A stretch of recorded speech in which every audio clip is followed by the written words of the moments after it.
Alors, bonsoir à tous, on va reprendre Masechet Makot, là où on l'avait arrêté il y a un petit moment déjà.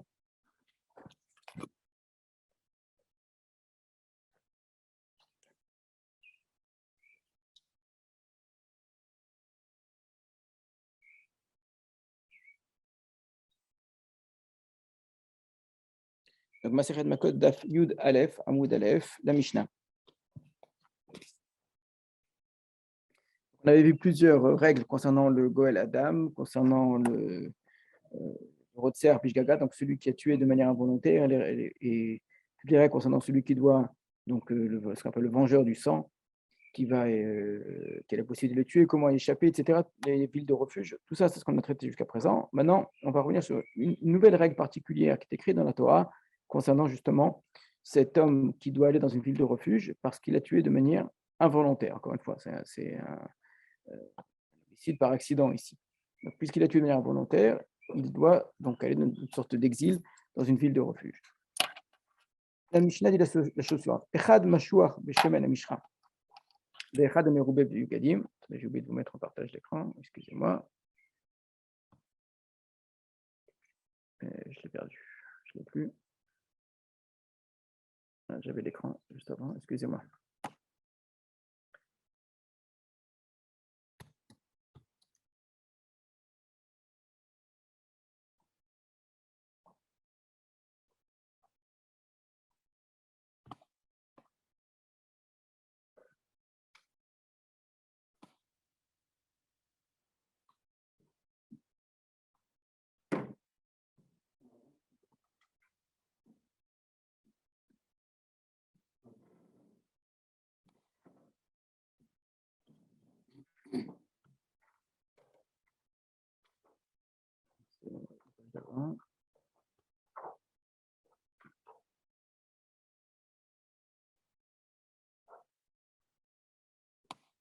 Donc, plus d'Aleph à Moud Aleph. Voilà. Echad Mashuar Besheman Mishra Vechad Amroube Bivgadim Vechad Shavar Memshichuto Marzirin et Tarotseach. Que ce soit celui qui a été oint par l'huile d'onction, pas d'un Kohen qui aurait été oint par l'huile d'onction, que ce soit celui qui est Meroube Bivgadim qui a eu beaucoup de vêtements, qu'il en a mis beaucoup de vêtements, là je traduis que littéralement pour l'instant, ou que ce soit celui qui est avare, qui a passé sa Meshichut, c'est-à-dire son onction, Marzirin et Tarotseach, il ramène le Rotseach dans sa ville d'origine, c'est-à-dire qu'il peut quitter sa ville de refuge. Donc on est en train de dire qu'il y a trois types de personnes qui vont permettre celui qui a tué de manière involontaire, qui vont permettre à ce qu'il revienne vers sa ville de refuge, vers sa ville normale et qu'il quitte sa ville de refuge. Donc la ville de refuge, ce n'est pas pour l'éternité, ce n'est pas toute sa vie, c'est juste le temps que ces trois Kohanim, au choix, il leur arrive ce qui est censé leur arriver, ce qu'on est en train de dire justement. On va le voir dans la Torah. Normalement, ce qui est écrit simplement dans la Torah, c'est que la personne qui a tué de manière involontaire doit aller dans une ville de refuge le temps que le Kohen Gadol, le grand prêtre, est vivant. Mais que dès que le Kohen Gadol meurt, ils peuvent revenir vers leur ville d'origine. On va le voir dans le texte de la Torah. C'est dans Sefer Bamidbar, tout à la fin du Sefer, vraiment tout à la fin, 35e chapitre. On traite des villes de refuge là-bas. On avait déjà fait ce père il y a longtemps. Donc, les villes qu'il faut donner, quelles sont les règles qui font qu'une personne est considérée comme s'il avait tué par accident, etc. Dans quel cas on considère à l'inverse qu'il est mésite, c'est-à-dire qu'il a tué de manière volontaire. Tout ça, on l'avait vu. Et on arrive donc à partir du passouk, on va commencer au Kav Dalet 24. Donc, la communauté va juger entre celui qui a frappé et le vengeur du sang. Donc celui qui a frappé de manière, alors peut-être involontaire, peut-être pas, justement, c'est ce qu'il faut déterminer, et celui qui est le vengeur du sang qui veut tuer cette personne-là, à la mishpatim maïlé, selon ces règles-là, c'est-à-dire on va déterminer si effectivement il est considéré comme quelqu'un qui a tué de manière volontaire ou pas. Et donc la communauté va sauver le meurtrier de la main du vengeur, et ils le ramèneront dans sa ville de refuge, dans laquelle il s'était enfui. Veyashav Bah, et il va s'y installer, Admot HaKohen Agadol, jusqu'à la mort du grand prêtre. Asher Mashach Oto, qu'on aura oint, Beshemen HaKodesh, par l'huile Kodesh. Alors j'ai traduit qu'on aura oint avec le on indéfini du français qui n'existe pas en hébreu. La traduction hébraïque est un peu plus compliquée, puisqu'on a l'impression qu'il est écrit et il s'y installera, Veyashav, il s'y installera jusqu'à la mort du Kohen Gadol, Asher Mashach Oto, Kil Awan, avec l'huile d'onction. Alors évidemment, le Kil Awan, le seul sujet qu'on a auparavant, c'est le Rotsear, le meurtrier. Ça voudrait dire que le meurtrier va s'installer dans la ville de refuge le temps du Kohen Gadol, que lui-même, le Rotsear, donc le meurtrier, aura oint, ce qui est évidemment un non-sens complet, parce que ce n'est pas le meurtrier qui oint le Kohen Gadol. On va revenir là-dessus. Rachid va l'expliquer évidemment. Et si le Rotsear sort de sa ville de refuge, dans laquelle il s'est enfui, et que le vengeur du sang donc, va le trouver en dehors de la ville de refuge, et donc si ce vengeur tue le meurtrier par accident, eh bien il n'a pas de sang. Il n'a pas de sang, c'est-à-dire qu'il n'est pas considéré comme coupable. Il n'est pas condamnable pour avoir tué quelqu'un qui avait tué un proche de sa famille. Qui veille en Miklato Yeshev, car c'est dans sa ville de refuge qu'il doit s'installer Almot à Kohen Gadol jusqu'à la mort du grand prêtre. Haremot à Kohen Gadol, Yashuba Rotzach et Eretz Akuzato. Et après la mort du grand prêtre, le meurtrier reviendra vers le Eretz Akuzato, donc le pays de la terre de sa possession. Donc on regardait bien comment est-ce qu'on a présenté les choses. Pasuk Café, verset 25. Et la communauté sauvera le Rotsear de la main du Goël Adam et ils le ramèneront vers sa ville de refuge, là qu'il il s'était enfui.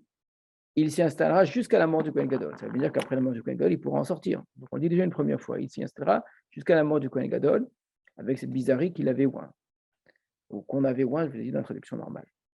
Et un peu plus loin, verset Kafret, car dans la ville de refuge, il s'installera jusqu'à la mort du Kohen Gadol. C'est une simple répétition.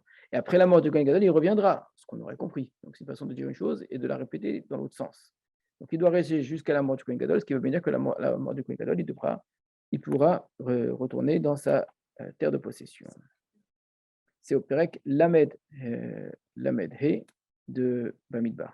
Non, désolé, l'Agmara c'est Daf Yud Aleph Amoud Aleph. 11a. Voilà, donc on a ici, dans la Torah, dit 3 fois la même chose, qu'une personne qui a tué de manière involontaire doit rester dans la ville de refuge jusqu'à la mort du Kohen Gadol, du grand prêtre. Alors, comment est-ce qu'un Kohen devenait grand prêtre? Donc, on choisissait parmi les Kohanim celui qui devait être grand prêtre, et il y avait normalement une onction qui était prévue, c'est ce qu'on appelle Mashiach. Donc, c'est avec une huile particulière que Moshe Rabbeinu avait fabriquée. Et donc, c'était vrai pour Aaron, le premier grand prêtre, ça va être vrai pour les prêtres suivants. Ils vont être oints à chaque mort du Kohen Gadol précédent. Donc, quand le Kohen Gadol meurt et qu'on va choisir un nouveau, la prise de fonction du Kohen Gadol se fait avec une onction. C'est comme ça qu'il devient Kohen Gadol. Donc, de la même manière que le Mishkan lui-même, le Mishkan, c'est-à-dire l'autel, le Misbéach, l'ensemble du sanctuaire avait été mis en fonction, donc consacré à Kadosh Baruch Hu, avec une onction, avec cette huile qui avait été utilisée. Donc, ça, c'est la façon normale de mettre de désigner et de faire prendre les fonctions à un Kohen Gadol. À partir de là, il devient Kohen Gadol. Très bien. Maintenant, qu'est-ce qui différencie le Kohen Gadol des autres Kohanim? C'est le nombre de vêtements. Un Kohen Gadol a sur lui plus de vêtements, dit la Meroubé Bgadim, il y a 8 vêtements en tout, alors que les Kohanim normaux en ont 4. Donc, surtout, ce qui se remarque, c'est qu'il a une sorte de tunique particulière, il a le rochen, une sorte de gilet comme ça, avec devant le pectoral, il est sur les épaules des pierres, il a également sur la tête le tzitz. Donc, il a évidemment des vêtements qui sont tout à fait remarquables et qui font de lui vraiment une sorte de, comme le texte le dit lui-même, les chabot multifaret, qui font une sorte d'honneur et de majesté pour le Kohen Gadol, alors que les autres Kohanim, les autres prêtres, eux, ont des vêtements de lin blanc en général, donc quelque chose d'assez simple. Il y a une tunique, un chapeau, une ceinture, d'accord? Alors que le Kohen Gadol, on a vraiment des sortes de vêtements d'apparat qui le différencient des autres Kohanim. Alors, on reprend la Mishnah. La Mishnah nous dit que ce soit le Kohen qui était Mashouar, qui a été oint par l'huile d'onction, ce qui a été le Kohen Gadol normal, tel qu'il est prévu dans la Torah, mais que ce soit également celui qui est Meroubé Begadim, celui qui a beaucoup de vêtements. Rachid va nous expliquer comment se dit qu'on en a qui soit Kohen Gadol que comme cela, sans avoir été oint. ou bien celui qui, avar mimeshichuto, littéralement, est passé, donc a été ôté de son onction. Alors, regardez Rachid. Matnitin, notre Mishnah. Echad Kohen Mashuach, Beshemen Mishra. Donc, que ce soit les Kohanim qui ont été oints avec l'huile d'onction, Hem Kohanim Gedolim Shayu Ad Yoshiyahu. Il s'agit des grands prêtres depuis l'époque de Aaron, le premier grand prêtre, le frère de Moshe, jusqu'à l'époque du roi Yoshiyahu. Yoshiyahu est un roi de Yehuda très important, qui est un grand tzaddik et qui surtout a fait une très grande réforme à l'intérieur du peuple d'Israël, qui a ramené le peuple d'Israël à la Torah, mais qui de son temps avait conscience des dangers à venir. Et donc la Gemara va considérer que Yoshiyahu a fait plusieurs choses en prévoyance de malheurs à venir, de destruction possible du Beth Amikdash. Et entre autres, il va cacher le Aaron, l'arche sainte, qui existait jusqu'à son époque. Donc à partir de Yoshiyahu, il y avait toujours à Yehuda, un roi de Yehuda, il y avait toujours un Beth Amikdash, un temple, mais sans le Aaron, sans l'arche sainte, qui est quand même l'élément le plus important. Autre chose que va cacher Yoshiyahu, c'est l'huile d'onction. Donc à partir de là, il n'y a plus l'huile d'onction. L'idée, c'est que ça ne soit pas perdu ou utilisé pour des personnes qui n'auraient pas le droit d'utiliser. C'est un roi lui-même qui lui-même avait été caché quand il était tout petit, qui a échappé donc à l'assassinat de tous ses frères par la grand-mère Athalia, la fameuse Athalie, donc, qui a grandi dans le temple, qui a été sauvé par les Kohanim, qui a redécouvert un Sefer Torah. Et bien ce roi-là va, selon la Gemara, faire plusieurs choses pour se prémunir en vérité des dangers à venir, entre autres donc cacher l'huile d'onction. Donc sans huile d'onction, alors, il n'y a plus de Kohen Gadol, il y avait encore des Kohanim Gadolim.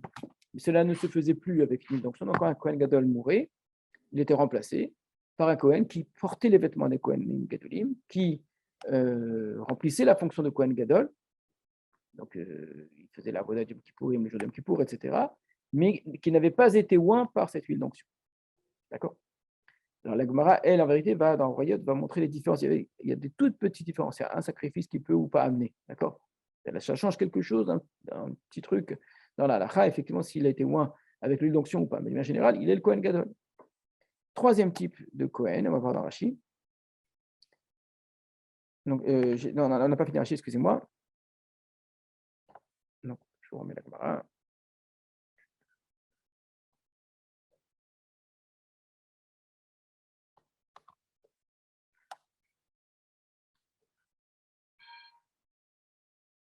Ici.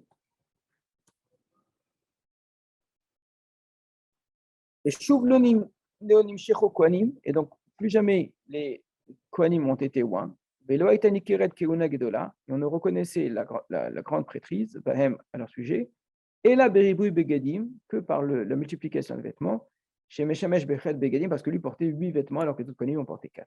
Donc c'est ça qui changeait, c'est-à-dire qu'il n'y avait pas une prise de fonction, pour une ordination des Kohanim par une onction, ce qui joue un rôle très important. Troisième, donc on a le Kohen Gadol normal qui était oint, le deuxième Kohen Gadol qui n'a pas été oint mais qui porte les vêtements des Kohanim, le troisième ici dont on parle, Rashi. She'ira psoul be Kohen Gadol. Il y a pu y avoir une raison pour une autre, un psoul, c'est une invalidité pour le Kohen Gadol. Le premier, il portait aussi 8 vêtements. Oui, le nombre de vêtements n'a pas changé. Comment on l'appelle? Chez Madame Mishra, on pourrait dire celui qui n'était pas Mishra. Non, c'est pour dire qu'est-ce qui fait de lui le Kohen Gadol. Le premier, ce qui fait de lui le Kohen Gadol, c'est la Meshicha. Le deuxième, ce qui fait de lui le Kohen Gadol, voilà, c'est le Merubah Begadim. C'est-à-dire c'est tout ce qui lui reste que cela. Donc s'il arrivait, pour une raison ou une autre, un Kohen Gadol n'a pas pu servir, ça peut être pour des raisons quelconques, un problème de Touma ou des choses comme ça qui ont fait qu'il n'a pas nécessairement fauté. Et donc un autre Kohen va le remplacer. Donc va être Kohen Gadol à sa place pendant un certain temps. Donc il y a un Kohen qui va devenir Kohen Gadol à sa place. C'est un Kohen Gadol suppléant. Pour Shinitrape Kohen, lorsque le premier était guéri, donc dans le cas où c'est un problème de maladie par exemple, le premier Kohen va redevenir Kohen Gadol. Chazar la avodato, donc il revient, il reprend son service. Ve'avar zemi meshichuto, et donc le deuxième est passé de sa meshichut. Le mot meshichut ici, il ne faut pas le prendre dans son sens propre, onction. Le mot mashiach veut dire normalement oint, mais il va prendre un sens beaucoup plus général, qui n'est pas du tout l'onction, qui est la désignation pour une haute fonction. Quelqu'un à qui on donne une grande fonction, c'est une Meshichut, d'accord? Donc c'est un sens figuré du mot Mashiach. Donc Meshichuto, on pourrait dire de sa fonction. Donc un Kohen qui a été Kohen Gadol pendant un certain temps, parce qu'il a remplacé notre Kohen, au moment où le premier Kohen reprend sa place, donc on a un deuxième qui n'est plus Kohen Gadol. Ça suffit, cette perte de la Kehuna Gdola, pour libérer le Rotséar, celui qui était meurtrier, qui était dans sa ville de refuge. Donc, voilà un homme qui a tué de manière involontaire, qui a dû s'enfuir dans une ville de refuge. On nous dit jusqu'à la mort du Kohen Gadol. Dit la Mishnah, c'est vrai pour le Kohen Gadol normal, mais c'est vrai également pour un Kohen Gadol qui n'aurait pas la véritable fonction des Kohanim Gadolim de départ, qui n'a pas eu l'onction. Donc j'aurais pu croire que c'est uniquement le Kohen Gadol tel qu'il a été prévu par la Torah qui peut libérer le Rotséar. Et bien on te dit non, pas du tout. C'est vrai également pour un Kohen Gadol, on pourrait dire de qualité inférieure d'une certaine façon. Et c'est même vrai d'ailleurs pour un Kohen Gadol qui n'est même pas vraiment Kohen Gadol et qui ne meurt pas du tout d'ailleurs. Alors que normalement, c'est la mort du Kohen Gadol. Puisque du moment qu'il a joué ce rôle de Kohen Gadol et qu'il perd la Kehuna Gdola, le fait qu'il ne soit plus Kohen Gadol, alors qu'il n'est pas mort en fait, puisqu'il n'est plus Kohen Gadol, donc dès qu'il y a la disparition d'un Kohen Gadol, ça libère le Rotséar. C'est quand même assez étonnant à partir du texte de la Torah. Alors depuis le départ, tout est étonnant. La règle elle-même est étonnante. Donc, un Kohen Gadol normal qui est en dessous. Alors c'est une très bonne question en vérité. Il semble que c'est le Machoket Rashi Rambam. Rambam, lui, ne comprend pas la Mishnah comme ça. Rambam, il pense qu'un Kohen chez Avam et Meshichuto, c'est le premier. Un Kohen qui perd sa Kehuna Gdola, c'est déjà dès que le Kohen Gadol n'est plus Kohen. C'est déjà cela, il a sa Kohen chez Avam et Meshichuto. On ne va pas rentrer dans cette distinction-là. On est déjà face à beaucoup de questions. La première question, c'est la règle même de la Torah est très étonnante. En quoi on va faire dépendre le temps de vie dans une ville de refuge en fonction de la mort du Kohen Gadol. D'ailleurs, c'est vraiment unique. Je vous ai déjà dit, il y a une vraie cohérence dans la Torah. La Torah, c'est un système, des halachot les unes avec les autres, quels que soient les sujets d'halakha. Or, ça, on est face, comme il y en a quelques autres, face à une règle qui n'a pas de pareil. On n'a rien de ressemblant. Donc, on n'a aucune loi qui dépend de la mort de qui que ce soit, ou qui dépend du Kohen Gadol en tant que tel par sa personne, et pas par son service, par ses corbanotes, etc. C'est très étonnant de faire dépendre une halakha d'un personnage, c'est déjà étonnant, et en plus de sa mort. Donc, ça ne ressemble pas aux autres halakhot de la Torah. Donc, on est face ici à une bizarrerie, à une chose assez étrange dans l'halakha qu'il faudrait essayer de comprendre. La Torah, évidemment, n'explique pas. Elle dit juste que ça dépend de ça. C'est peut-être un coup d'imagination. Zokuka la Yavam, parce que Yavam meurt.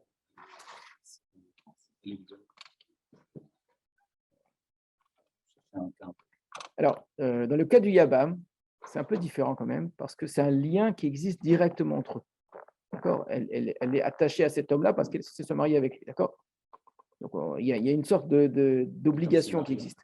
Donc, la mort du frère crée une obligation d'un individu à un autre individu précis. D'accord ? Cet individu meurt, alors ça casse ce lien, je comprends. Ça s'explique assez bien. Mais le fait qu'un homme, Reuven a tué Shimon sans faire exprès, que le Kohen Gadol qui se trouve à 200 km, il soit vivant ou mort, qu'est-ce que ça change ? En quoi c'est lié ? Ça ne crée pas un lien d'obligation de Reuven avec le Kohen Gadol. Ce n'est pas parce qu'il a tué Shimon que tout d'un coup, ils se sont reliés au Kohen Gadol. D'accord ? Voilà, il faut croire que tu vois que ce n'est pas quelque chose d'a priori qu'on aurait supposé. C'est cette halakha qui nous fait deviner, c'est une induction, qu'il y a quelque chose ici auquel nous, on n'a pas pensé et qui ne ressemble pas à ce à quoi on est habitué. D'accord ? Évidemment, il faut croire que si, c'est ça l'enseignement. Et on va regarder justement Rashi là-dessus. Rashi dans la Torah. Mais avant ça, on finit la Mishnah. Donc, on a vu que, contrairement à la première lecture de la Torah, elle, ne parle que du Kohen Gadol. Point, c'est tout. Elle dit que s'il y a un Kohen Gadol qui meurt, alors il est libéré. Exactement, il doit être dans sa ville de refuge jusqu'à la mort du Kohen Gadol. Et s'il meurt, le Kohen Gadol, il pourra rentrer et les restes Très bien, on a dit que ça a été répété 3 fois. On comprend déjà ici la dracha qu'il y a derrière, si c'était répété 3 fois dans la dracha. En vérité, on parle de 3 personnes différentes, ce qui n'est évidemment pas du pshat. Mais c'est évidemment la base de la dracha, c'est la répétition dans le texte, alors qu'on a bien montré quand on a étudié le texte d'un fromage, que c'est effectivement une répétition qui n'apporte rien de plus. On dit une chose et on la répète et on la répète dans l'autre sens, d'accord? Mais ce n'est pas que 3 fois le mot Kohen Gadol est utilisé. On a dit les choses, on les a répétées, que c'est vraiment de la mort du Kohen Gadol que dépend sa résidence dans la ville de refuge. Alors, on termine la Mishnah d'abord. La Mishnah nous enseigne une halakha, d'accord? Une halakha qui est très surprenante au premier regard parce qu'elle semble ne pas du tout être écrite dans la Torah que même si on n'est pas vraiment Kohen Gadol, alors ça encore je peux l'entendre, du moment qu'il est Kohen Gadol, peu importe la façon dont il est Kohen Gadol, mais même quelqu'un qui finalement ne meurt pas, hein, juste il perd sa fonction, ça suffit à libérer le Rotzer. Rabbi Yehuda Omer, Av Meshuach Milchama, il en rajoute lui un quatrième. Il y a également le Mashuach Milchama, quelqu'un qui a été oint, un Kohen qui a été oint, mais pour une autre fonction que Kohen Gadol, qui a été oint pour la guerre. Machazir et Arotzer. Alors là, c'est très, très, très étonnant, parce que ici, c'est un Kohen qui a effectivement une fonction particulière, mais qui n'est pas du tout celle de Kohen Gadol. C'est qui le Mashuach Milchama? C'est que parmi les Kohanim, il y en avait un qui était choisi pour parler au peuple avant d'aller en guerre. Il devait les haranguer et leur dire de ne pas avoir peur, qu'Hachem sera avec eux, et en même temps prévenir que s'il y en a un qui lui a peur, qu'il rentre chez lui, etc. etc., etc., etc. D'accord? Donc c'était un rôle, aujourd'hui on dirait un rôle d'aumônier, ce n'est pas tout à fait le terme, mais il avait une fonction par rapport aux soldats. Il devait parler aux soldats avant la guerre. D'accord? C'était ça son rôle à lui, pour leur dire vraiment de se préparer à la guerre en termes que la guerre dépend de Dieu et que voilà, qu'ils mettent leur confiance en Dieu d'une certaine façon, et que la guerre, bien, seuls ceux vraiment qui sont prêts à cela aillent et que d'autres puissent rentrer chez eux. Ça, c'est pour jouer ce rôle-là, on ne prenait pas n'importe quel Kohen, il y avait un Kohen dont c'était la fonction. C'était le Kohen Mashuach Milchama. Eh bien, vient Rabbi Yehuda nous dit lui aussi, s'il meurt, eh bien, le Rotsear est libéré. Ce qui fait que plus vous ajoutez de personnes, plus vous avez de chances qu'il soit libéré plus tôt. Donc, un homme a tué, le Kohen Gadol meurt, il est libéré. Si ce n'est pas le Kohen Gadol qui meurt, le Kohen Gadol est tombé malade, il y en a un qui l'a remplacé, il est libéré.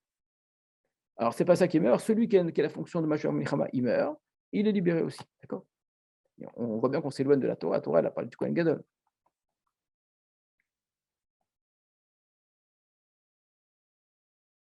Et là, on arrive à une remarque de la Mishnah qui est assez surprenante. On ne s'y attend pas, en tout cas, dans la Mishnah. Parce que là, jusque-là, c'était de la halakha, c'était de la loi. Et la Mishnah va faire quelque chose qu'elle n'a pas l'habitude de faire. On n'est pas dans l'Agmara. On inscrit dans la loi une remarque qui paraît tout à fait anecdotique. Les fichar, c'est pourquoi, en raison de tout ce qu'on vient de dire, Imoten chez le Kohanim, les mères des Kohanim, mais savkot lahen michya ou ksut, elles fournissaient aux Rotzrim, à ceux qui avaient tué de manière involontaire, de la nourriture et des vêtements, afin qu'ils ne prient pas pour que leur fils meure. C'est incroyable la chute de cette Mishnah. Alors déjà, nous avions vu tout ce qu'il fallait faire pour permettre aux Rotsear de vivre, c'était le verbe très important, il fallait qu'ils puissent vivre dans une ville de refuge. Et vivre, ça incluait déjà beaucoup de choses. La taille de la ville de refuge, les métiers qui devaient s'y trouver, le type de population qui devait s'y trouver, c'est-à-dire on n'est pas du tout dans une prison. On était même arrivé à cette idée assez étrange que la ville de refuge est une forme de société idéale. C'est la ville idéale d'une certaine façon, la ville parfaite. On va recréer cette ville-là. C'était aussi des villes de Lévim. Donc on va créer une ville qui est la ville vraiment, ce qu'elle a de plus idéal, sans violence, sans possibilité de violence, avec tout ce qu'il faut en termes d'urbanisme, en termes de taille, etc., pour que le Rotsear puisse y vivre bien. Il fallait qu'il vive bien là-dedans.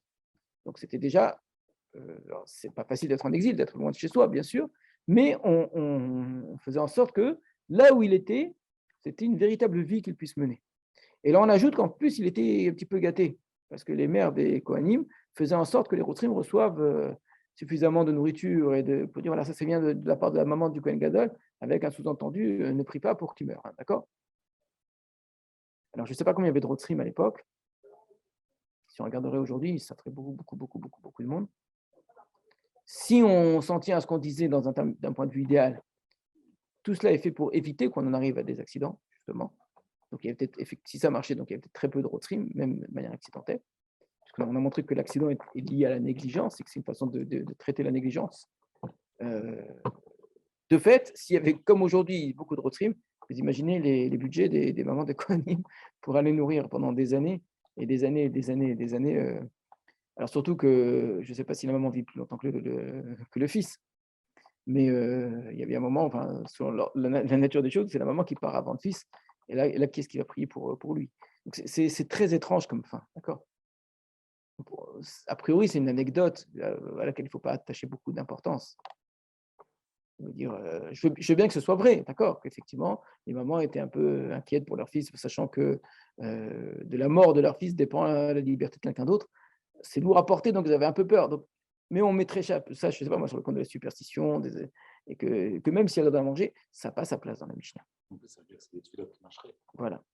Et c'est ce que la Gemara va faire remarquer. Donc, le fait de l'inscrire dans la Mishnah, c'est pas une façon de raconter une anecdote, c'est une façon de donner du sens de donner du crédit en fait à ce que faisaient ces femmes-là. Donc, c'est pas une Mishnah, c'est juste une raconte. C'est une Mishnah, c'est tout à fait une Mishnah. C'est une loi que les mères. C'est pas une loi qu'elles devaient le faire, mais dans une Mishnah qui est censée mentionner la loi, on me raconte une histoire. Oui. Donc ça donne beaucoup, beaucoup d'importance à cette histoire pour dire que ce n'est pas qu'une simple histoire. Si c'était qu'une simple histoire, ça n'aurait pas été raconté dans la Mishnah. Et on nous présente ça vraiment comme une conclusion. On dit voilà, c'est tel Kohen Gadol, tel Kohen Gadol, tel Kohen qui n'est pas Gadol, etc., qui libère les. Et d'ailleurs, vous voyez, c'est pour ça que les mères des Kohanim. D'accord. Alors, il y a même des discussions assez intéressantes. On ne va pas faire, le Aruch va réfléchir sur quel rapport il y a entre le lien direct dans le fait qu'il y ait plusieurs types de Kohanim Gadolim qui libèrent et le fait que les mamans prient. Ce n'est pas lié à ça. C'est lié à la loi de la Torah que la libération du Rotzer dépend du Kohen Gadol, c'est tout.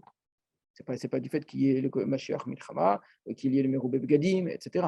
Or, si je dis comme ça rapidement la Mishnah, j'ai l'impression que ce sont ces 4 types, parce qu'il y a 4 types de Kohanim, c'est pourquoi les mères, le lien logique, il ne tient pas. On sent bien que le lien logique, ce n'est pas celui-là, c'est l'idée même que ce soit le Kohen Gadol qui libère. Mais ce n'est pas ça le but de cette Mishnah, en vérité. Le but de cette Mishnah, c'est me dire qu'il y a plusieurs types de Kohanim. Voilà ici pour une première lecture de la Mishnah avec la traduction. On va regarder les rachis encore. Marzirin et Arotziar ramène le Rotziar, Vous avez vu que le terme de la Torah, c'est jamais libéré, comme moi j'ai dit à chaque fois, parce que c'est plus facile. Le ramène chez lui. Et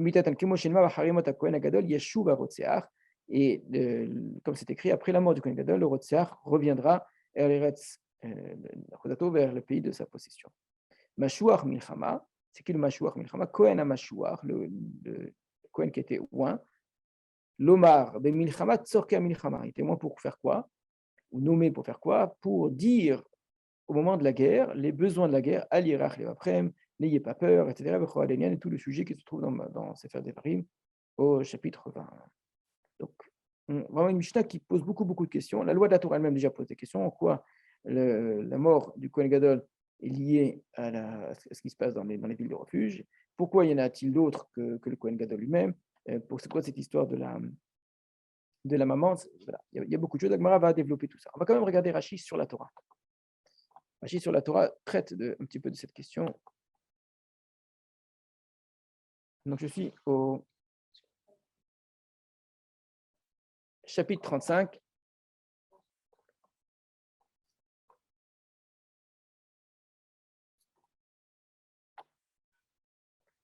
Verset 25. Et la communauté sauvera le meurtrier de la main du Goël Adam. Le meurtrier, celui qui a tué, mais involontaire ici. Et la communauté le ramènera à l'Ir Miklato vers sa ville de refuge, à Shanas Shama, où il s'était enfui là-bas. Et Yashav, il va s'y installer à Admot Kohen Gadol jusqu'à la mort du Kohen Gadol, donc du grand prêtre. Asher Mashach Oto Beshemen Kodesh, qu'il a oint avec l'huile sainte. Rashi. Admot Kohen Gadol jusqu'à la mort du Kohen Gadol. Shehu Baal Ashrot Shrina Be'Israël. Car la fonction du Kohen Gadol est la Shrot Shrina Be'Israël, de faire résider la présence divine en Israël, ou ha'arich yemehem, et d'allonger leurs jours, et que la vie des hommes dure longtemps. Il associe les deux. S'il y a la présence de Dieu parmi les hommes vivent plus longtemps. Alors que le Rotziar fait que la présence divine s'en aille. S'il y a mort d'homme, la présence divine n'a pas sa place, même si c'est involontaire. Ou et vient diminuer les jours de vie. Et no kedai sheyehe lifne Kohen Gadol, et ce n'est pas correct qu'il soit devant le Kohen Gadol. c'est un peu difficile, ce que dit Rashi comme idée. Il est en train de dire qu'on est face à deux personnes radicalement opposées l'une à l'autre. L'une est le contraire de l'autre. Le Kohen Gadol, c'est l'inverse du Rotzer. Le Kohen Gadol est quelqu'un dont la fonction, c'est d'amener la présence divine en Israël. La fonction, c'est que les hommes puissent vivre. Alors, à quoi on voit ça, que le Gadol, c'est ça sa fonction? Eh bien, parce que le but du Beth Amikdash, c'est de la présence divine, c'est ça la maison d'Akadosh Baruch Hu. Le but des korbanot de sacrifice, c'est d'amener la kapara, l'expiation, pour que Dieu pardonne et que donc Israël puisse vivre. Donc, il y a effectivement l'idée d'une vie grâce à cela, et une présence et une vie. Donc, c'est ça sa fonction au Kohen Gadol. Alors que le Rotzer a fait l'inverse. Il a tué, mais en tuant, il a également fait perdre la Shrina, fait perdre la présence divine, parce qu'il y a une sorte d'inadéquation totale entre la mort, même involontaire, et la présence de Dieu. Et donc, en conséquence de quoi, si le Kohen Gadol meurt, le Rotzer s'en va. Quel rapport? Comment ça fonctionne? On a compris que l'un, c'est l'inverse de l'autre, mais pourquoi la mort de l'un entraîne la libération de l'autre? Rachid dit Enokedai sheyehe lifne Kohen Gadol. Ce n'est pas Kedai, ce n'est pas convenable qu'il soit devant le Kohen Gadol. Qu'est-ce que Rachid explique ici, me semble-t-il? Il n'explique pas en quoi la mort du Kohen Gadol libère le Rotzer. Il explique en quoi le meurtre par accident oblige une personne à ne pas se retrouver devant le Kohen Gadol. Ça explique la galoute, en fait. Pas du tout comme nous on l'a expliqué jusqu'à présent. Tu es en exil, l'exil c'est une expiation, etc., etc. C'est une façon de dire ça ne se fait pas. Tu as tué quelqu'un, tu ne mérites pas de te retrouver devant le Kohen Gadol. C'est quoi devant le Kohen Gadol? Alors, ce serait au Beth Amikdash, tu as le droit de te rendre au Beth Amikdash, mais en général, dans tout Israël, elle va te cacher. C'est ça un petit peu l'idée. Maintenant qu'il est mort, alors là, tu peux sortir. Donc, on inverse ici l'objet de la recherche. Ce n'est pas pourquoi le Kohen Gadol libère le Rotzer, c'est pourquoi est-ce que je ne peux pas vivre normalement tant que le Kohen Gadol est vivant. C'est très étonnant comment faire Rashi ici. C'est un problème pour le Kohen, pas pour le Rotzer. C'est exactement, très bien. Alors, quand on dit que c'est un problème pour le Kohen, c'est un problème pour le Rotzer de créer un problème au Kohen. C'est-à-dire qu'on me dit c'est pas Kedai, c'est pas convenable. C'est celui qui doit se cacher qui a un problème, mais dans le sens que ça ne se fait pas par rapport au Kohen. Vraiment, vous imaginez bien que ce genre de midrashim ici est à prendre de manière beaucoup plus approfondie. Mais on est en train d'expliquer qu'il y a une sorte d'inadéquation. L'un, c'est le contraire de l'autre. Le Kohen Gadol et le Rotzer ils ne peuvent pas vivre sur le même sol d'une certaine façon. Donc, tant que l'un vit, l'autre doit se cacher. Et ça voudrait dire à l'inverse que s'il ne se cache pas, c'est le Kohen Gadol qui doit disparaître parce que ce n'est pas sa place. Mais c'est à quoi Kohen Gadol disparaît, s'il n'a rien fait, c'est la destruction du Beth Amikdash. Il ne se cache pas du Kohen Gadol, il se cache là où il est. Complètement. Oui. C'est-à-dire, mais c'est pour ça qu'on dit se cacher au sens beaucoup, beaucoup plus large. Quand il dit chez il est lifné Kohen Gadol, il suffirait juste qu'elle n'aille pas au Beth Amikdash.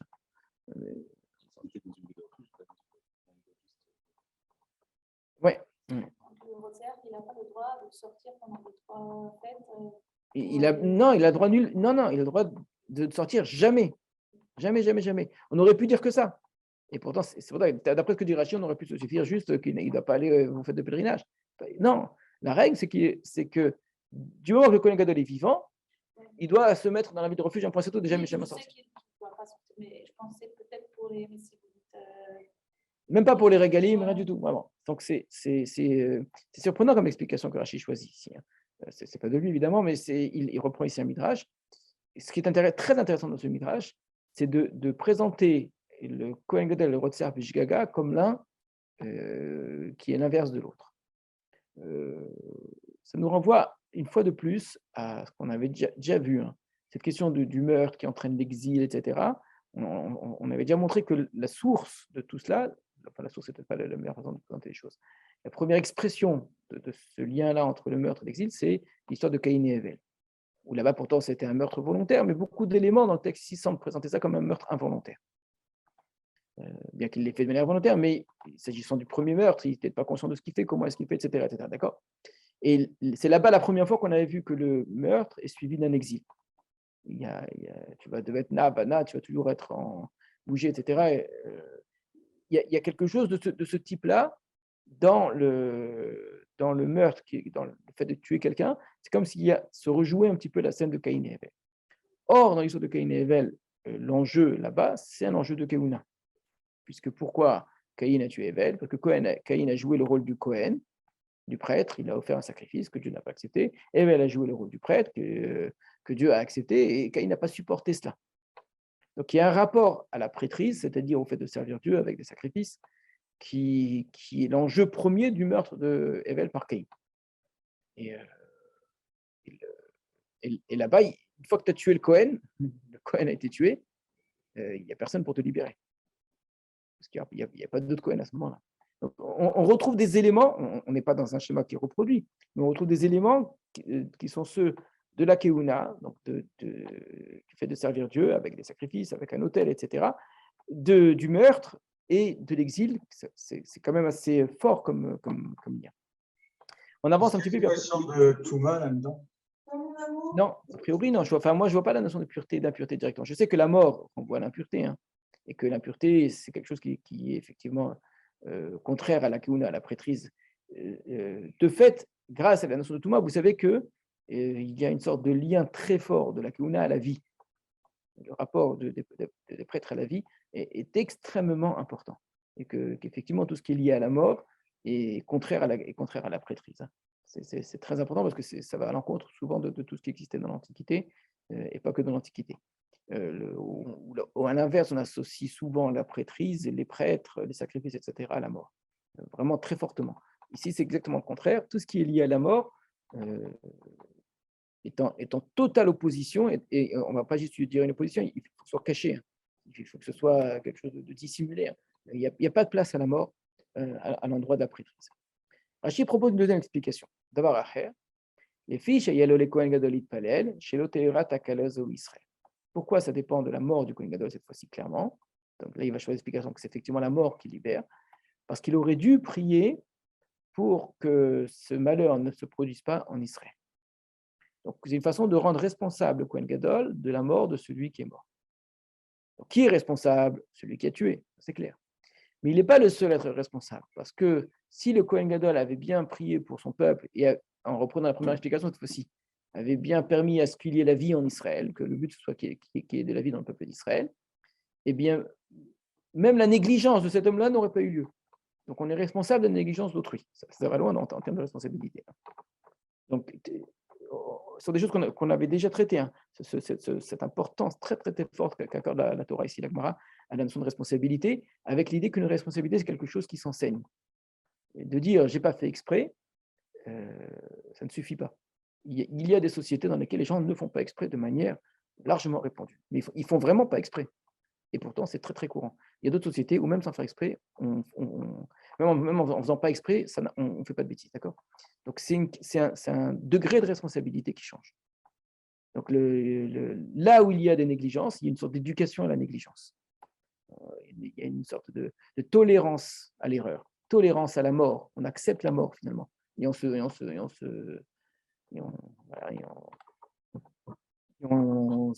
est content en disant tout simplement, on se satisfait en se disant que il n'a pas fait exprès, on peut pas tout empêcher, hein, d'accord. Et non, il y a des sociétés qui sont intolérantes à la mort. Ça explique comment le galoute? Alors, ça justifie quand même la galoute, parce que de fait, ce qu'il a fait est inexcusable. Tu as tué quelqu'un de manière donc tu es quand même responsable. Mais il y a une autre responsable, c'est celui qui serait tout en haut de l'échelle d'éducation. Mais qui est responsable? Ton père, ta mère, tes frères, tes maîtres qui t'ont enseigné, tes amis qui ont vécu avec toi, etc. Celui qui t'a appris à conduire et qui t'a pas suffisamment sermonné pour dire attention comment tu conduis. Il y a 1000 personnes responsables autour de toi de ta négligence. Tu es toi le premier et entièrement responsable. Donc il ne s'agit pas d'enlever sa responsabilité personnelle. Mais il y a une sorte de reconnaissance que ton manque de responsabilité est aussi dû au manque de responsabilité d'autrui. Et que donc, si lui meurt, toi, tu es libéré. Parce que voilà, lui, il a payé, donc c'est bon, moi, je suis tranquille. Pour la galoute. Entre-temps, tant que l'autre n'est pas mort, c'est à moi d'assumer. Et pourquoi galoute? Alors, on a déjà expliqué, parce qu'il s'agit d'une expiation, et ce n'est pas une punition, ce n'est pas une prison, le fait d'être dans une ville de refuge. Ce n'est pas une sanction, la ville de refuge. C'est une protection contre le Goël Adam. C'est une protection, alors où est la protection s'il revient? Quand on dit qu'il revient, ça veut dire qu'à ce moment-là, le Goël Adam n'a plus le droit de tuer. C'est ça que ça signifie. Le Goël Adam a le droit d'exercer sur lui une menace tant que le Kohen Gadol est vivant. Une fois que le Kohen Gadol est mort, le Goël Adam n'a plus le droit de faire ça. Et donc, à l'inverse, si le Goël Adam le tue, c'est le Goël Adam qui sera considéré comme meurtrier. Les proches qui ne leur ont pas de sentiment de revanche. Oui. Est-ce que c'est quand même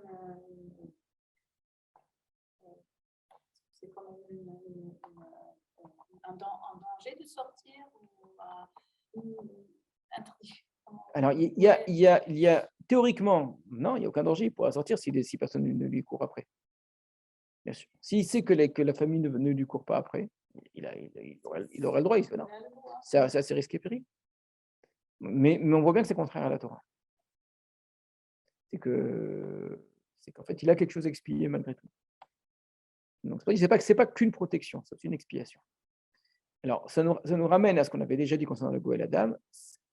Tout, absolument tout, à partir du moment où les juges dans le tribunal ont dit cette personne a tué de manière involontaire, tout ce qui suit n'est plus du ressort de la justice en vérité. C'est important cette idée-là. C'est-à-dire que ça n'est pas un élément de la sanction judiciaire. Ce n'est pas le tribunal qui disent tu dois aller dans une ville de refuge, etc. On est dans quelque chose qui n'est plus de l'ordre de la justice. Le rôle de la justice s'arrête au moment où la justice a déterminé, d'après ce que l'on sait, est-ce que tu es un meurtrier volontaire, est-ce que tu es un homicide volontaire ou pas. Une fois que ça a été fait, c'est plus du ressort de la justice, on passe à autre chose, quelque chose qui est comparable à l'inverse, tout à fait, rien à voir avec la justice, qui est comparable au korbanot, au sacrifice, où le lieu, ce n'est pas le tribunal, le lieu, c'est le Beth Amikdash, normalement. C'est que du moment que quelqu'un a tué de manière involontaire et qu'on a déterminé que c'était involontaire, à partir de là, il a quelque chose à expier. Si c'était un autre type de faute, pour certaines fautes, ça aurait été fait avec un korban et avec un Kohen. Donc en fait, ce n'est pas tellement étonnant que le personnage du Kohen prenne une place dans notre affaire. Pas nécessairement sous la forme de sa mort, mais que le Kohen Gadol ait un rôle à jouer dans cette affaire, ce n'est pas tellement étonnant, puisqu'en vérité, ce qui se joue avec le Rotzer Bishgagat, celui qui a tué de manière involontaire, quand il va dans une ville de refuge, c'est une forme, vous avez dit, une forme d'ambassade du Beth Amikdash. C'est un consulat du Beth Amikdash. La ville de refuge n'est pas, d'ailleurs c'est pour ça que ce sont des Lévim qui habitent, on ne demande pas à ce que ce soit des juristes ou des sages de Torah, etc. etc. D'accord ? C'est véritablement une sorte comme il y a des villes de Lévim dans tout Israël pour faire une sorte de petite place au Beth Amikdash un petit peu dans tout Israël, par des Lévim, donc c'est faire un lien avec le Beth Amikdash dans tout Israël, c'est là-bas que lui doit se retrouver. Donc la ville de refuge, elle a ce rôle qui est un rôle qui est un rôle du Beth Amikdash. Ce que Rachid dit dans la première explication déjà. La première explication qui dit le Kohen Gadol représente quelque chose, ça veut dire que il y a quelque chose dans le service divin, dans la présence d'Hachem parmi les enfants d'Israël, dans ce qui est le Beth Amikdash, qui est contrarié par le fait d'avoir tué quelqu'un de manière involontaire. Et que cette personne maintenant a besoin d'une expiation. C'est plus de la question. Ça n'a plus rien à voir avec la justice. La justice a fini son travail. La justice, quelque part, elle le livre dans les mains des vengeurs de sang. Écoute, débrouille-toi avec eux, d'accord ? C'est la Torah qui dit oui, mais nous, on ne peut pas laisser faire ça. Il faut le faire vivre, cet homme-là, le faire vivre. C'est l'expression qui avait été utilisée, d'accord ? Lui qui a enlevé la vie, nous, la communauté, on a expliqué c'est qui la communauté, c'est chacun d'entre nous, c'est même pas le Kohen Gadol, hein, c'est même pas les Kohanim, c'est même pas les juges, c'est chaque personne d'Israël a une obligation envers quelqu'un qui a tué, quelqu'un donc qui a perdu l'importance de la vie d'autrui. Nous, on a l'obligation de sauver sa vie. C'est extraordinaire comme idée. Donc, on a cette responsabilité que sa vie soit sauve. Et donc, on va l'accompagner, on va faire attention, etc. On va l'amener jusqu'à la ville de refuge, et là-bas, il va être protégé. Et en fait, il va expier cette négligence-là qu'il a eue envers la vie d'autrui. Mais on est en vérité dans un cadre qui est celui de la Kehuna, qui est celui de la prêtrise depuis le départ, qui est celui du Beth Amikdash, qui est celui des sacrifices. D'accord ? Il n'y a pas un sacrifice ici qui est amené, il y a un exil à mener. Cet exil, c'est, j'entends très très bien moi la première explication de Rashi, être en exil, c'est ne pas avoir le droit à cette présence d'Hachem au Beth Amikdash. C'est-à-dire tu vas vivre une vie autre qui va te réapprendre à être normalement dans le lieu de la présence de Dieu. En disant faire perdre la vie d'un homme, c'est faire disparaître la présence de Dieu. Si jamais il voulait sortir il n'a pas le droit de faire des J'ai même pas vu que c'était écrit comme ça. J'ai même pas vu. Alors que d'après le Rashi, ça paraît logique ce que vous dites, oui. Après, ça paraît d'après ce que dit Rashi, effectivement, si on allait jusqu'au bout de l'explication de Rashi, ce serait, alors que c'est pas ça que dit la Torah. D'accord. C'est pour ça qu'il faut pas y voir, quand Rashi dit ça, il ne faut pas y voir une explication qui est totale et absolue du texte. D'accord. C'est beaucoup plus le sens profond du texte que Rashi nous transmet ici. Deuxième sens, c'est qu'il y a une responsabilité du Kohen Gadol. Si quelqu'un est mort, il en est en partie responsable. Premier sens, ce n'est pas du tout cela qu'on est en train de dire. C'est que quelqu'un qui tue fait quelque chose qui est contraire au sens même du service divin, au sens même de la présence divine. C'est terrible parce que, enfin, j'ose, avec ce deuxième pérouche, Rachid, la fin, la grave, l'autre a mis fouet à un raid, ça cherche un qui a dame, où il a remis fait un raid, ou d'un raid, soit il coupe la dame, ça cherche parfois. Kim, Mesdames, Chauffreau. Si je donne Chauffreau, on a l'impression que c'est mais c'est de là que ça vient. C'est le Admot. Ouais, alors, je suis persuadé qu'en partie, pas absolument, mais en partie, on dit souvent que les chrétiens ont pris beaucoup de judaïsme, sauf cette idée-là, que l'idée d'un Christ qui meurt pour expier les fautes, etc., c'est quelque chose qui ne serait pas juif. Or, dans les mots, c'est ce qui est écrit dans la Mishnah, que le Mashiach, ce qu'on lit ici. Là-bas, dans le passage que tu as lu, il n'y a pas le mot Mashiach, mais le mot Christ, c'est la traduction du mot Mashiach. Oui, mais on voit qu'il voilà. Ça suit sur. Oui, je suis tout à fait d'accord. Donc, tu prends les psukim tels qu'ils sont dit, tu prends ce que dit la Mishnah ici en disant que c'est la mort du oin, traduisez, c'est la mort du Mashiach, c'est la mort du Christ. Je traduis littéralement, hein, qui amène l'expiation. Donc, il y a, pour ça, comme pour beaucoup d'autres choses, des sources juives. Maintenant, sources juives, ça ne veut pas dire que c'est légitime ce qu'on en a fait par la suite. Mais je le dis très, très, très, très souvent, il faut prendre très au sérieux les origines du christianisme. Très, très au sérieux. Elle s'inspire pour beaucoup de choses du paganisme romain, sans aucun doute, mais elle s'inspire même dans les choses qui sont, et peut-être surtout dans les choses qui sont essentielles au christianisme, très fortement dans les sources juives. Les sources juives, c'est le Tanakh en partie, et c'est le monde rabbinique. Les chrétiens, pour beaucoup avec qui j'en ai parlé, parfois même des gens qui sont érudits, hein, sont souvent tout à fait ignorants de cela. Ils n'ont pas conscience à quel point leurs textes s'enracinent dans la tradition juive midrashique. Très, très profond. Que quelqu'un qui connaît le midrash bien, et les Gemorot bien, comprend des sous-entendus extraordinaires dans les premiers textes chrétiens. Alors, c'est ici, on entend vraiment, je vous dis, traduction de c'est la mort du Christ qui expie et qui sauve, d'accord. C'est la traduction de la mort du Mashiach. Ça, c'est le Mashiach ici. Pour nous, Mashiach, c'est obligatoirement le roi Mashiach. Alors qu'ici, c'est le Kohen Mashiach. Sauf qu'on ne sait pas que chez les chrétiens, Jésus est pour eux le roi, le prêtre, le grand prêtre, il l'appelle comme ça également. Il a à la fois le roi, le grand prêtre, celui qui est envoyé et celui qui envoie. Donc, une fois, j'ai discuté avec un chrétien sur cette question-là, je dis parce que c'est une totalité, il ne manque plus qu'il soit également homme et femme. C'est quand même un petit peu le contraire de ce que je dis sur, je crois, sur le décès de Moshe Rabbeinu, que en fait, s'il voudrait vivre et pouvoir amener l'hébreu en terre Israël, ça voudrait amener le Mashiach, et en fait, que c'est aussi une faute du peuple qu'ils n'ont pas fait des prières pour lui. Mm-hmm. C'est pas contraire du tout. Au contraire, la Bal Midrash va dire que si Moshe était rentré, le Beth Amikdash n'aurait pas pu être détruit, c'est bien Israël qui aurait été détruit.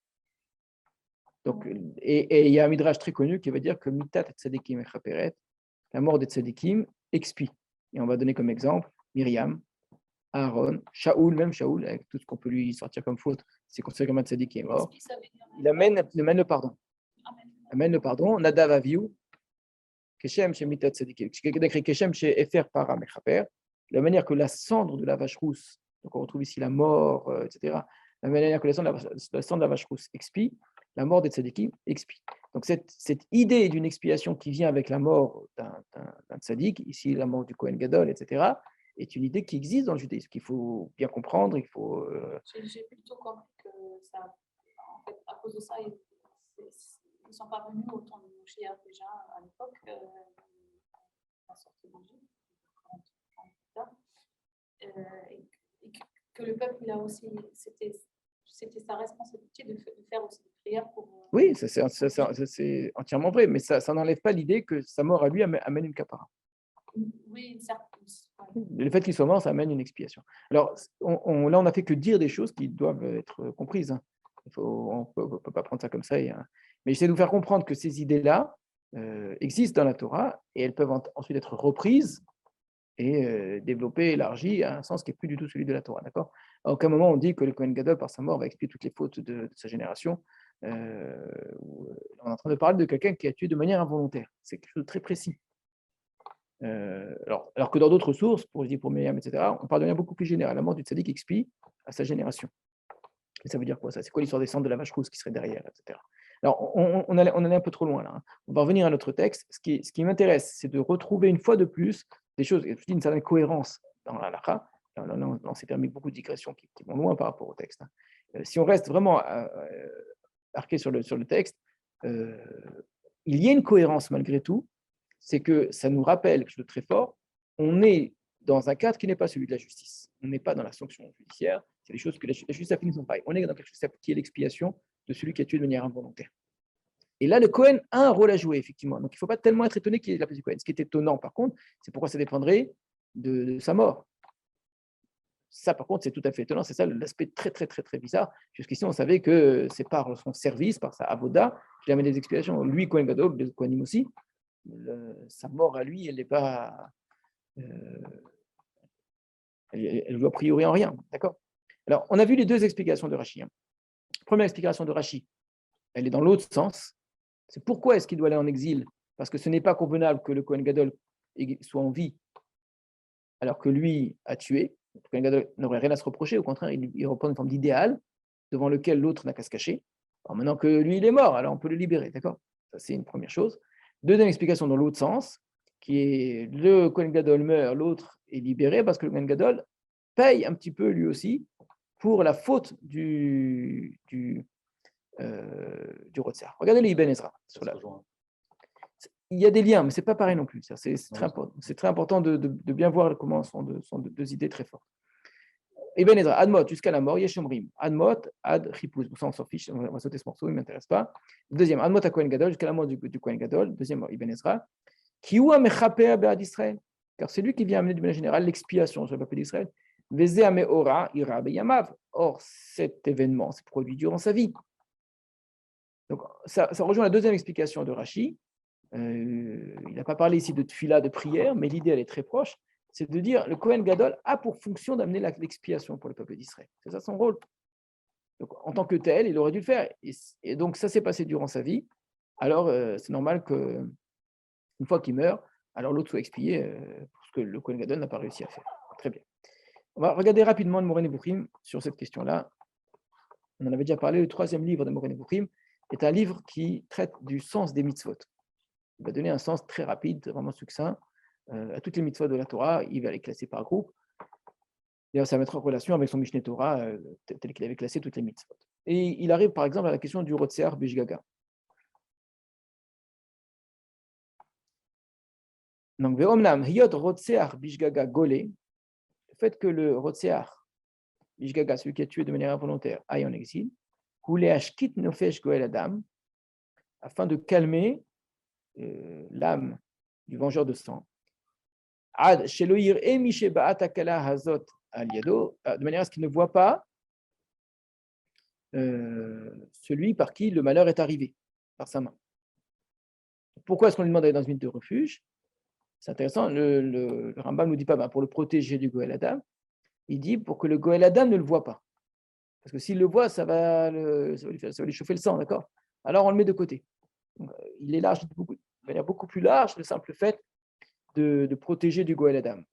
On ne veut pas une société dans laquelle le Goël Adam voit le Rotzer. C'est déjà extrêmement intéressant comme explication du Rambam, parce qu'il diminue de beaucoup, en vérité, la question de la vengeance. Donc, pour reprendre notre question de tout à l'heure, même si la famille n'a pas d'intention de revanche, il faudrait quand même qu'il reste dans la ville de refuge. Quelle est la référence? C'est donc Moren Nebuchim, Gimel, même. Donc, il ne s'agit pas simplement de le protéger, c'est de ne pas un petit peu le narguer. Une famille a perdu un de ses proches par la faute d'une autre personne, d'accord, par accident, on a dit, eh bien, qu'elle le voit vivant comme ça devant eux, c'est quelque chose d'insupportable. Alors, pour ne pas les narguer, pour ne pas les exciter, alors on le met dans une ville de refuge. Betala Chazarato, et on a fait dépendre le retour de celui qui a tué de manière accidentelle, Bemot Aish Asheru Anichbad chez Bivnei Adam, par la mort de l'homme qui est le plus respectable des hommes de la société, et Ha'ahuv Lechol Israël, celui qui est le plus aimé, c'est vrai, le Kohen Gadol a normalement, logiquement, dans ce que ce devrait être normalement la fonction du Kohen Gadol, je ne dis pas que ça a toujours été vrai dans l'histoire, mais la fonction du Kohen Gadol est une fonction qui n'est pas politique, hein, c'est une fonction d'amour, c'est intéressant, une fonction d'amour. Il a l'obligation d'aimer et d'une certaine façon, en échange, il reçoit de l'amour. La personne la plus aimée du peuple d'Israël, c'était le Kohen Gadol. Pour quelle raison? Parce que justement, c'est un homme de bien, c'est un homme d'expiation, c'est celui qui est là, on a dit, pour faire vivre les hommes et au contraire pour leur enlever leur culpabilité. Et donc, c'est une forme d'amour envers les autres et donc, évidemment, en échange, en retour, il y a un amour.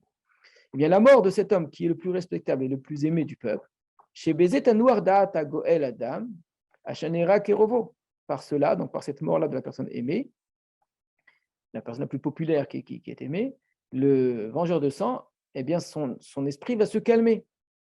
Pourquoi? Chez Inyan TV, regardez une explication tout à fait surprenante, on s'y attend pas, c'est la psychologie que nous fait le Rambam comme très souvent. Car c'est une chose naturelle, les Adam, pour tout être humain. Kolmi shetikrehu tsara, tout celui à qui il arrive un malheur. Keshetavo gamken les zulato, quand ce malheur arrive aussi à autrui, kayot seba, le même type de malheur, ogdola mimena ou pire encore, imtsenechama beze. Il y trouve une consolation, un mikrehu, sur ce qui lui est arrivé de manière naturelle, enfin, c'est ce qui se produit, enfin, c'est un accident. Incroyable ce que dit le Rambam. C'est très, très, très courageux d'oser ce genre d'explication. C'est-à-dire, les gens sont malheureux de leur malheur tant qu'ils se croient les seuls. Dès qu'il arrive la même chose à autrui, puis encore à autrui, finalement, ça console. C'est horrible. Et pourtant, c'est vrai. Et donc, on est très surpris de doser cette explication, alors qu'on était parti, nous, c'est l'explication, Caïn et Hevel, le rôle du Kohen Gadol, etc. C'est simple, il y a des morts tous les jours, d'accord? Ça ne suffit pas à calmer le Goël Adam. Mais quand le Kohen Gadol, il meurt, il dit, regarde, un Kohen Gadol, il est mort, tu vas encore pleurer pour ton mort à toi. Ça y est, stop, ça y est, calme-toi. Allez, ça suffit. Laisse l'autre rentrer chez lui. Alors, chez nous, il n'y a pas de mort d'être humain qui soit plus grande que la mort du Kohen Gadol. C'est vraiment la réflexion purement psychologique. Hein. Est-ce que vraiment on entend ça quand on lit la Torah? Jusqu'à la mort du Kohen Gadol, mais écoutez bien ce qu'il y a de très profond dans ce que dit le Rambam. Jusqu'à la mort du Kohen Gadol, une façon de dire, jusqu'à ce que le Goël Adam comprenne que la mort fait partie de la vie. Ça arrive, qu'est-ce que tu veux? C'est ton malheur. Dans ton cas, toi, c'est sûr que ce n'est pas une mort naturelle, c'est une mort accidentelle, d'accord, etc. Mais que veux-tu? Jusqu'à quand tu vas te plaindre? Jusqu'à quand tu vas considérer ça comme insupportable, etc. Tu crois? Même le Kohen Gadol, il meurt. Alors ça y est. C'est incroyable. Hein. Alors que le Rambam, évidemment, a lu, il les connaît, les explications. Ce n'est pas qu'il est passé à côté. Il les connaît très bien, les explications qui viennent des Gemarot, des Midrashim, que le Kohen Gadol aurait dû prier, que toutes ces choses-là. Il connaît très bien tout ça. Il vous sort une explication de type psychologie de café comme ça, mais qui en même temps est très, très, très, très profonde. C'est quelque chose, vraiment, je pense, très profond dans ce que dit le Rambam ici. Relire la Torah, oser relire la Torah avec ce regard-là, celui qui a tué de manière involontaire, il va devoir aller dans une ville de refuge parce qu'il y a le vengeur de sang, etc. Mais quand le Kohen Gadol meurt, ben ça y est, stop. Jusqu'à quand on va laisser traîner cette affaire? Il faut bien une fin. Alors quand? Ce serait quand la fin? Quand il va sortir? Jamais il va sortir, c'est pas juste. Alors, il y a le Sforno et d'autres commentateurs qui vont dire, beaucoup vont reprendre, une explication qui, en tant que telle, paraît insuffisante, mais si on rajoute cette explication au celle du Rambam, ça peut être intéressant. Ils vont dire le problème de celui qui a tué de manière involontaire, c'est que tous ceux qui tuent de manière involontaire ont des niveaux de négligence qui sont complètement différents, donc ils ont des responsabilités complètement différentes. Celui qui tue de manière volontaire, il a tué de manière volontaire, c'est clair, à partir de là, il mérite la mort. Bon, d'accord. Quelqu'un qui mérite l'exil, il mérite combien de temps d'exil? 1 an, 2 ans, 3 ans, 4 ans, 10 ans? Alors, on devrait dire, si c'est très grave ce qu'il a fait, que vraiment il était très négligent, alors 15 ans. Si c'est un peu moins grave, 13 ans. Or, on n'en sait rien, en fait. C'est de la négligence, donc c'est très difficile à déterminer. Il y a un certain part aussi positif d'être là-bas. Oui, d'accord. Mais il doit expier pendant un certain temps. Combien de temps il va expier? D'accord? Si ça passe très grave, pas très longtemps. Et donc, on va faire dépendre de quelque chose qui lui aussi est indéterminé. Mais ça ne suffit pas comme réponse, parce que de fait, ça dépendra pas du tout de son niveau de responsabilité, mais du temps dit qu'il reste au Kohen Gadol. D'accord?